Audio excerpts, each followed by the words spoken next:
Any government will have a wiggle room of about 1 lakh rupees, 1 lakh crore rupees, 1,00,000 కోట్ల రూపాయలు ప్రతి ప్రభుత్వానికి ఉంటుంది. నేను పోయిన ఉగాదికే బడ్జెట్ ప్రవేశపెట్టిన. అందులో కూడా మేము ఏం చెప్పినాం, విద్యకు వైద్యానికి పెద్దపీట మనసుంటే వేయొచ్చు. అందుకే నేను అనేది మదర్లీ టచ్ ఉండాలి, అమ్మతనం ఉండాలని అనేది. ఎందుకంటే అత్యంత ఎక్కువగా ప్రజలు ఇలా బాధపడుతున్నది విద్యా వైద్యం. ఖచ్చితంగా ప్రైవేట్లో కూడా ఫీజులు ఎంత ఘోరంగా పెరుగుతున్నాయండి. పోనీ మీరు ఫీజులు ఇయ్యరు, ఫీజు రీఎంబర్స్మెంట్ ఇయ్యరు, ఒక జీవో ఇవ్వండి దమ్ముంటే. నేను కాంగ్రెస్ గవర్నమెంట్ని సవాల్ చేస్తాను, ఒక్క జీవో ఇవ్వండి. ఈ ఇయర్కి నో ఫీజు హైక్ అని ఒక్క జీవో ఇవ్వండి.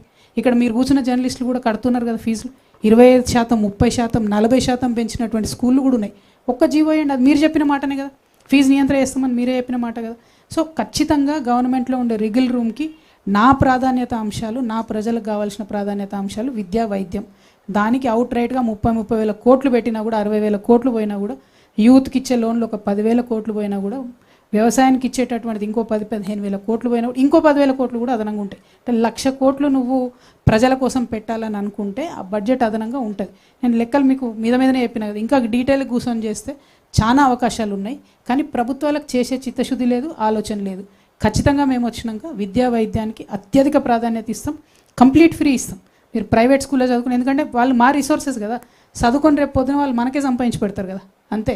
స్టేట్కే ఇన్కమ్ వస్తుంది. కాబట్టి ఖచ్చితంగా దాని ప్రాధాన్యత అంశంగా టేకప్ చేస్తాం. Thank you.